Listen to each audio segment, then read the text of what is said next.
Hello, welcome back to my channel. This is part 4 in the series on living with anxiety and agoraphobia.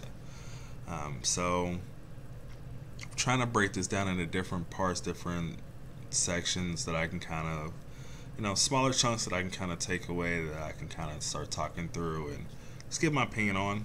Um, for me, I want to create a community where we're able to talk freely.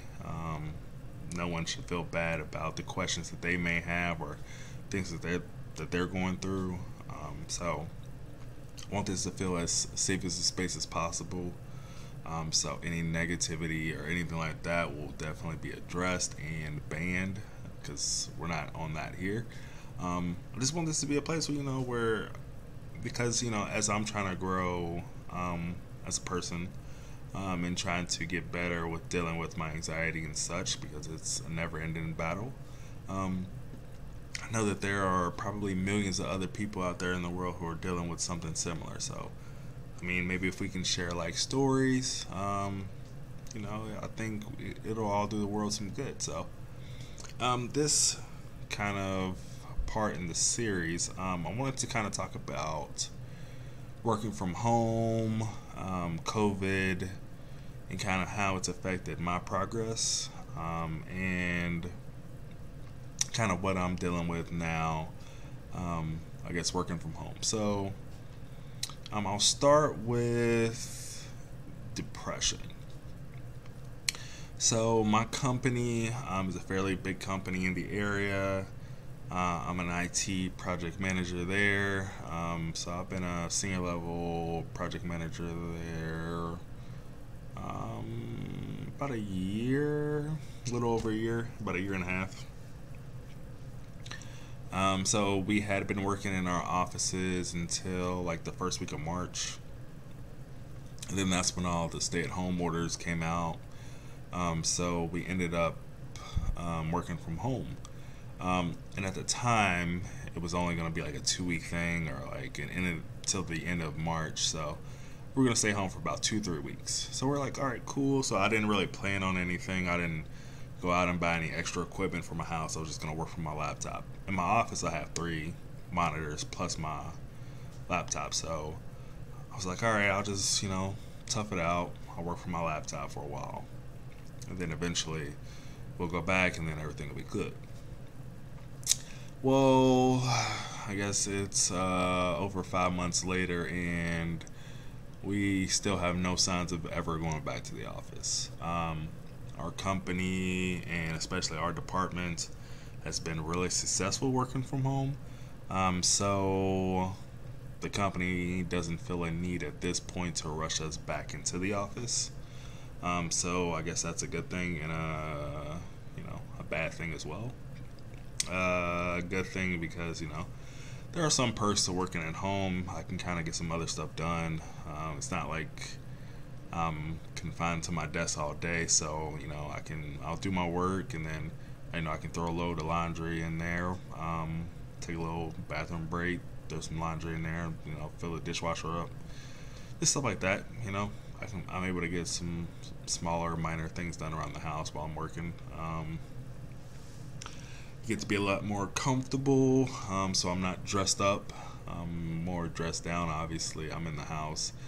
Sometimes we'll have a meeting and I'm actually getting on a webcam. I'll put on a nice shirt, but other than that, I'm usually in my pajama pants and just a t-shirt, and I'm usually either on the couch, sometimes sitting at my newly created computer desk, which is just a big table.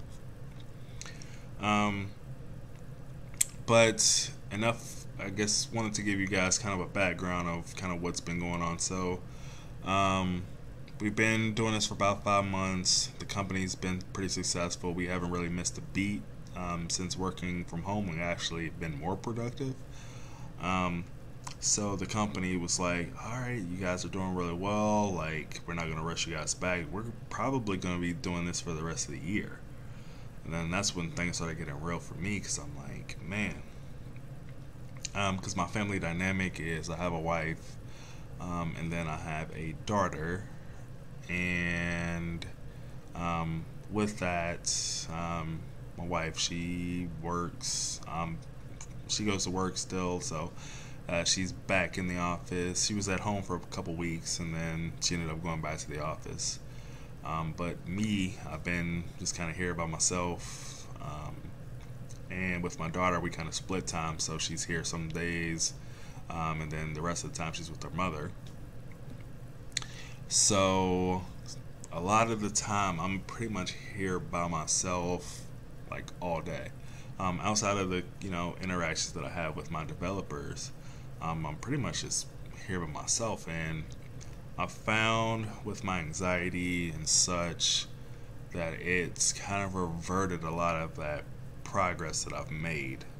And for me, that's disappointing, because it's really no fault of my own. But I think, I don't know, it just brings me back to a very, very dark time. Right when I was going through my initial anxiety stuff. And I'll kind of talk about that again. Because I kind of talked about it on my previous channel, but I think since this will be my main focus on this channel, I'll kind of retell that story, but kind of put some more details in it so that it's, I guess more applicable to what I'm talking about here. But back in 2011, when I had multiple panic attacks on multiple days, and I just couldn't shake it, and when I finally got on medicine, I didn't leave the house for at least like 3 months, 4 months.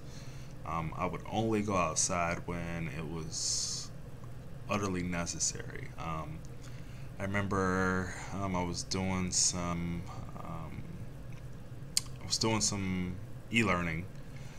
So for certain like exams, I had to get them proctored. So I would have to go down to UC, University of Cincinnati, and they have a proctoring place that, if you go to a school that's not University of Cincinnati, they have, like, I guess, licensed proctors down there, and so they're certified to proctor other schools' exams.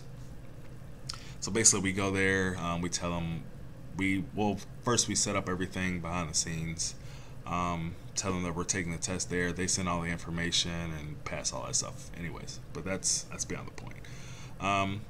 So I would go take exams, and stuff like that. I would, every once in a while, go to the grocery store, but at this time I wasn't driving, so because my panic attacks happened in the car, and I guess I'll explain all that in another story. But my panic attacks happened in a car, which forced me, anytime I even got near a car, to have extreme anxiety, heart racing, all of that. So I never drove during that time period. So I didn't drive, I didn't go anywhere. I was basically just in the house for about 5 months.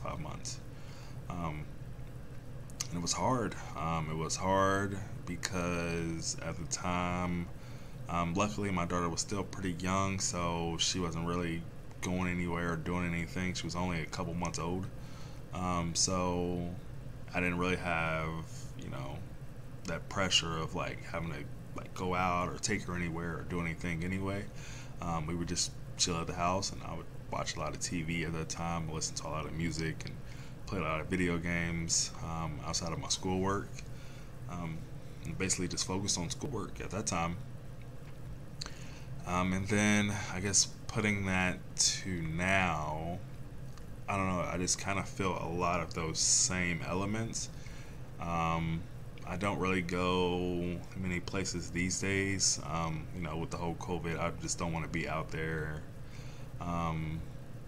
mingling and doing stuff unnecessarily that I don't have to. So, I'll go to the grocery store. I'll go to the barbershop every once in a while, when I feel like I need it. I try not to go as often, so I'll try to usually clean myself up a little bit better than this. I go every once in a while, like if there's a family gathering or something. Usually it's at our house, but if it's not, I'll go check that out. But outside of, maybe going to the store or Home Depot or something like that, I'm really not out as much as I used to be. And then I guess with that, I don't really get a lot of face to face interaction anymore. Even though, working in an office building, you don't speak to everyone that you see every day anyway.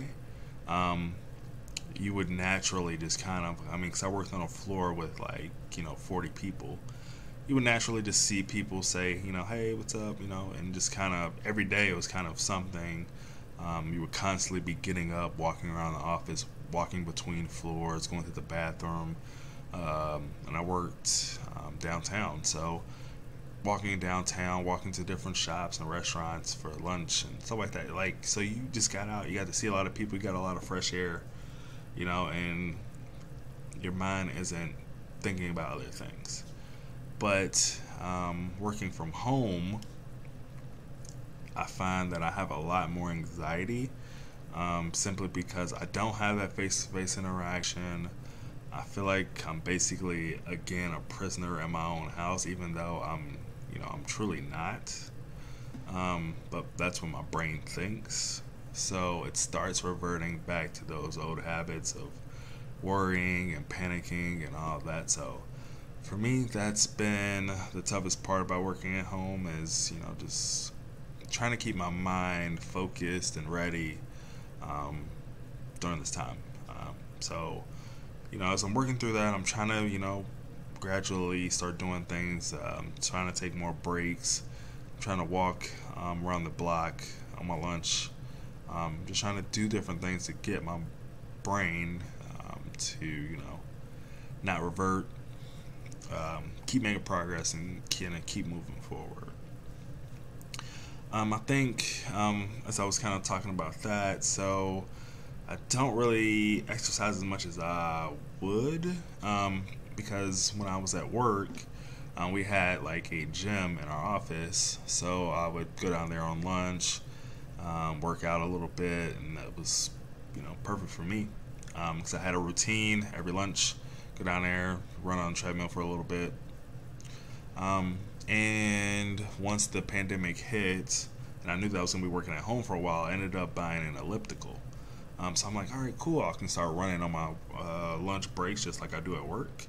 And, I can keep that same flow going. But I don't know, I guess when you work from home, you tend to work extremely, I guess, you work harder than you do when you're in the office.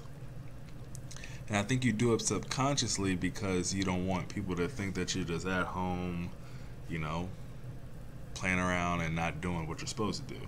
So like instead of taking lunch, you'll end up working through lunch. You try to make sure that you're emailing everyone back as soon as possible. Trying to make sure that you're always staying online so that you're ready and available for anything that may come up. And it's taxing on you, it's draining on you. I find that I'm like not getting lunches. I'm not really working out. And like I was talking about before, where you're just like going between floors, going to the bathroom, going down the hallway, going out for lunch, walking around downtown Cincinnati. You're just naturally picking up steps. But I find at home, I'm literally in my chair or on the couch all day, and your body isn't getting the exercise that it needs. So that in turn, you start getting out of shape. With you getting out of shape, it also ultimately affects your anxiety. So everything kind of is coming to a head, but something I work through. I think the isolation part of it is probably the worst, and I kind of talked about this earlier, but I really having a lot of people to truly talk to throughout the day. Obviously, when my wife gets home, we'll kind of talk and do all that stuff. But throughout the day, if my developers don't have questions or anything like that, then I'm usually just on an island. So I'm just usually by myself, just sitting in the quiet, And if you have anxiety, you know what quiet can do. Um, it's not very good. So, your mind is a crazy, crazy beast, and it'll start wondering about things that aren't even relevant and make you start panicking about things that don't even matter. Um, so, I think for me, that's probably been one of the tougher parts. Has just probably been the isolation. So I want to give you guys a story. I think I'll try to give you a story with each kind of thing that's kind of relevant to me and relevant to what I'm kind of talking about. So during COVID, they had just opened back up the barbershops. Um, and at this point, this would have been probably like April time frame, maybe May time frame. Ohio just started opening up the barbershops and stuff back up. I'm like, man, at this point, I had gone like 2 months without a haircut, and I was just looking rough. So I'm like, I need to go get a haircut. So I go get a haircut at this like little local barber school thing. Um, and I go sit down, and I'm like, all right, I need to get a haircut. And I don't know, for some reason, barbershops, even though I never had a panic attack in one, they always just gave me anxiety. Um, and I think that's partially due to my agoraphobia, because once you're kind of in that chair, I don't know, my body just gets really, really anxious because I know that I can't leave when I want to. And I think that's probably the pure definition of agoraphobia, but I digress. So, part of it is knowing that I can't leave when I want to, and part of it is the little barber necktie thing. I have a really thick neck, and they usually don't put enough on there to account for that. So, like, they're usually, like, kind of, like, choking me a little bit. So, not only do I have, anxiety, and not only do I have arthritis in my neck from football, so when my arthritis and my anxiety kind of go hand in hand. When I'm anxious, it makes the back of my neck really tense up and get tight. And that's where my arthritis is. So with that, my face will start kind of getting numb because it's affecting all of that. But my brain thinks that my face is getting numb is from me being anxious. So then I really get anxious because I feel like I'm about to have a heart attack, because that's not a heart attack. Well, my brain thinks I'm about to have a heart attack, but they think I'm going to have a panic attack. Because when I do have panic attacks, my face gets flush. My arms, they get real tight. And then basically I can feel all of the blood rushing to my core, and it's just like here. So like you'll feel numbness all the way up to your chest, numbness up your arm to your chest here, and then numbness from my toes, and then it'll come all the way up to my top of my stomach. So from here down, and then from my toes up, it'll all feel numb. And then my core is the only part that feels somewhat decent. I start sweating and just stuff like that. So, I mean, obviously, if you've been through a panic attack, you know how it kind of goes. But that's just what my body does. So, I'm sitting in the barber chair, and I kind of feel it. My anxiety kind of going up, and this is my first haircut after. So it's going to take a while for them to knock off all my hair and get me all lined up and stuff. So it's probably going to be an hour plus.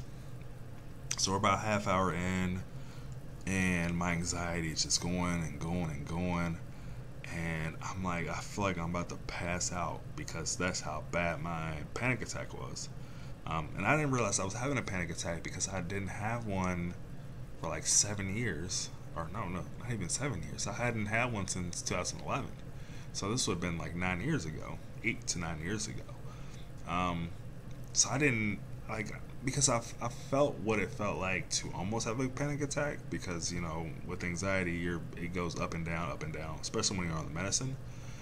But I'm like, man, I'm about to pass out from, you know, this anxiety. Um, so I'm like, all right. I told him like, hey, I need to head to the bathroom. So I'm like, maybe if I go to the bathroom, I can kind of like, you know, bring myself back down, um, and hopefully, you know, clear my mind and be able to go back, and finish my haircut. And got out of the bathroom, and it got worse. Once I knew I was gonna sit back down, I couldn't breathe. I'm like, all right, I need to leave. So I'm like, I told him like, hey, I need to grab something out of my car. At this point, I'd already, like, you pay for your haircut before you sit down, so I was covered there.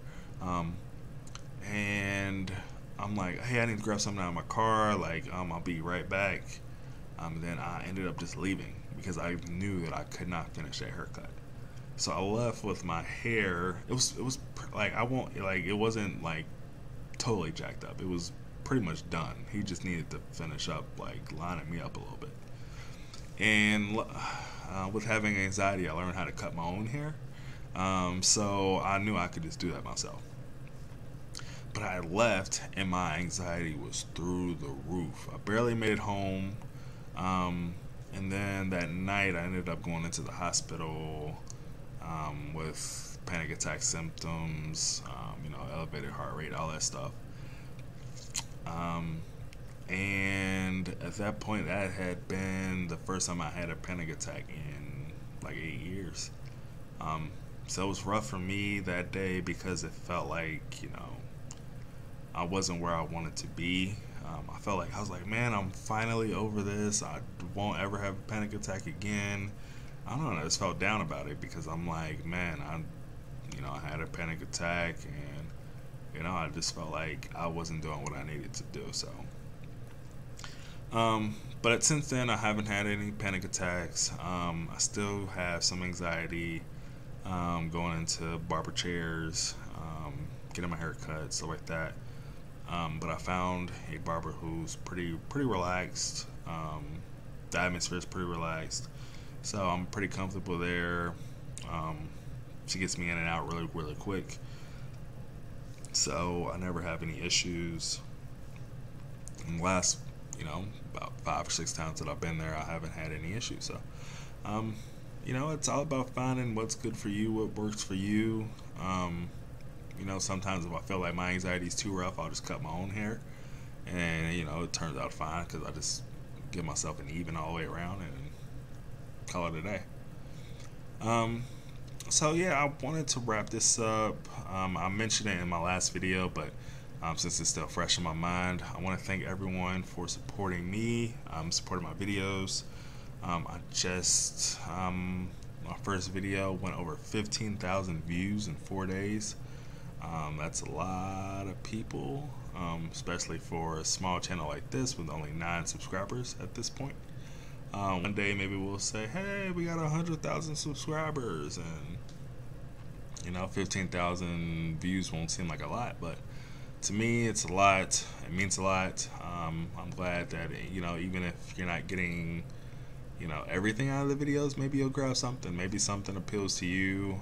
Maybe something is like, oh yeah, that happens to me too, you know.